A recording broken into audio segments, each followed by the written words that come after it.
Bom dia a todos e a todas. Meu nome é Maria Caroline, sou assistente social no Campo Guarujá. E hoje eu tô aqui para falar com vocês a respeito do Dia Nacional do Combate ao Abuso e Exploração Sexual de Crianças e Adolescentes. Eu quero iniciar essa discussão relembrando um pouquinho do porquê da escolha do dia 18 de maio. E para a gente conseguir esclarecer o porquê dessa escolha, a gente vai ter que voltar no tempo um pouquinho, lá para o início dos anos 2000.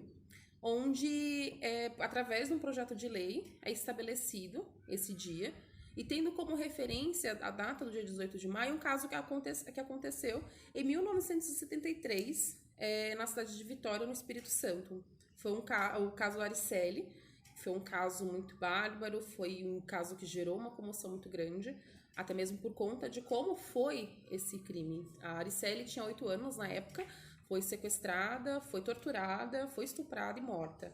E um outro fato que gerou ainda mais revolta foi o fato dos agressores de Ariceli não terem sido punidos. Então foi uma violação muito, muito grave do direito da criança, o que acarretou na morte dela, e os seus agressores não responderam criminalmente pelo fato que aconteceu. O caso da Ariceli, além de servir como base para a elaboração desse Dia Nacional, ele também se tornou um símbolo na luta de combate a essa forma de violência. Quando a gente fala da questão da exploração e do abuso sexual, outra coisa que é importante a gente relembrar é a diferença entre abuso e exploração sexual, que muitas vezes é tratado como sinônimo.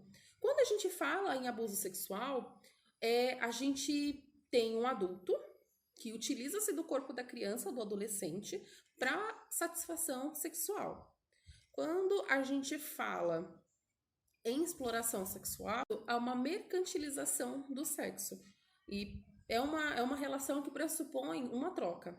Ou seja, tem um adulto que vai se utilizar do corpo da criança para satisfação sexual, mas essa relação ela tem essa particularidade que é a questão da troca, ou a troca por dinheiro, a troca por alimento, a troca por algo que seja do desejo da pessoa que está envolvida nessa situação. Segundo dados publicados em maio do ano passado, foi um levantamento que foi feito com dados a partir do Disque 100, né, pelo Ministério da Mulher, da Família e dos Direitos Humanos. A gente também pode acrescentar algumas observações com relação a essas duas situações. O abuso sexual, na sua grande porcentagem, ele ocorre no âmbito intrafamiliar. Então, o que isso significa? Que ele vai ser perpetrado por uma pessoa de convívio daquela criança ou do adolescente. Então, vai ser um pai, um avô, um padrasto, um tio, um amigo muito próximo da família, vai ser uma pessoa conhecida da vítima. Quando a gente fala em exploração sexual, ela ocorre no extrafamiliar. Então, em geral, é um desconhecido dessa vítima. Outra observação que é importante a gente ressaltar a respeito da exploração sexual é que ela pode ser agenciada, ou seja, vai ter um terceiro nessa relação que vai estar tendo um lucro em cima disso, ou ele vai estar obtendo algum ganho em cima dessa situação, e tem um não agenciado. O Brasil, se a gente olha o aparato legal que a gente tem hoje, na década de 90, que foi quando se iniciou esse avanço, quando a gente pensa na parte legal, nós temos a Convenção do Direito da Criança, que foi estabelecida a partir de uma Assembleia da ONU, né? E era para dar parâmetro para o mundo a respeito de proteção da criança e do adolescente. O Brasil traz isso para o território nacional na década de 90, através de um decreto, e na década de 90 também nós temos um marco muito importante, que é o Estatuto da Criança e do Adolescente, que ele vem para assegurar não só direitos, mas também ele vem para dar um direcionamento com relação à política de atendimento, rede de proteção e também com relação à punição do agressor, da pessoa que comete essa violência. E ele vem que traz essa violação de direito para esse grupo. Outra questão que a gente observa como muito importante trazer nesse vídeo, além de todas as informações, é a respeito dos caminhos para denúncia. A quem eu posso buscar? O que eu posso fazer se eu me deparar com uma situação como essa? Nós temos um primeiro caminho, né, que seria o Disque 100. Como que funciona o Disque 100? O que é o Disque 100? O Disque 100 ele também é conhecido como o Disque Direitos Humanos. Ele, quando se iniciou, foi lá em 1997, não tinha vínculo com o governo federal na época, eram organizações não governamentais que já atuavam na defesa do direito da criança e do adolescente, que utilizavam esse canal para denúncia, né? E eles conseguiam trabalhar dentro daquilo que eles podiam, na defesa, atuando junto a esses casos de violação de direito. A partir de 2003, ele passa a fazer parte do governo federal.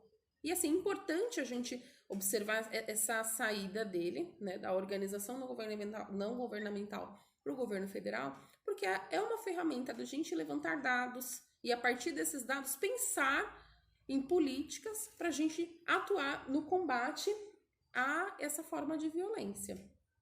O Disque 100 é um atendimento telefônico gratuito, é um serviço que está disponível 24 horas, a denúncia é feita de forma anônima.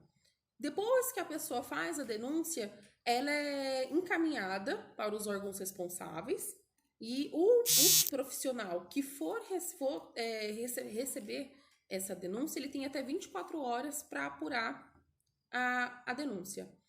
Outros caminhos que a gente também pode pensar quando a gente para buscar ajuda numa situação como essa, nós temos ainda os serviços de saúde, Conselho Tutelar, CRAS, CREAS, as delegacias especializadas, aí vai depender muito de como vai estar no município. Tem município que tem só a delegacia da mulher, tem município que vai ter a delegacia especializada da infância e da juventude. Então, se tiver a da infância e da juventude, a da infância e da juventude. Se não tiver, a delegacia da mulher é o caminho a se recorrer. Trazendo toda essa discussão a respeito da violência sexual, tanto na situação do abuso quanto na situação da exploração. Infelizmente, é uma realidade que está posta no cenário brasileiro. É muito triste. A gente vê o passar dos anos e, assim, embora tenha uma oscilação, né, da quantidade de casos, ainda é um número muito expressivo.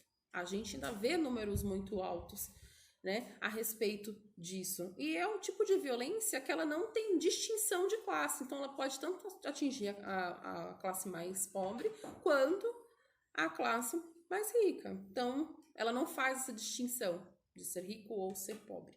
É importante a gente se manter atento, manter vigilante, quando a gente pensa em direito da criança e adolescente, a proteção desse público que ainda se encontra em desenvolvimento.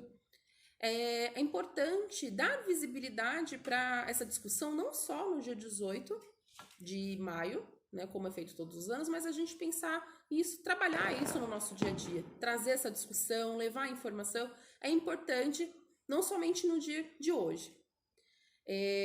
A luta pelo direito, ela é constante, então não é uma coisa que a gente conquista e pronto, a gente não precisa mais trabalhar por isso, a gente não precisa. Adolescentes, eles precisam ter seu direito à voz assegurado, eles precisam ter o direito a um desenvolvimento livre de qualquer forma de violência assegurado. Bom, eu, nesse pouco tempo de vídeo, quis trazer para vocês um pouco de informação, algumas reflexões. Eu agradeço a todos que ficaram comigo até o final do vídeo. Eu vou deixar as referências do material que eu usei para me dar muito para fazer essa fala, né, ao fim do vídeo. Agradeço a todos. E como diz a campanha, né, que todos os anos a gente segue essa campanha, faça bonito, denuncie. Obrigada a todos.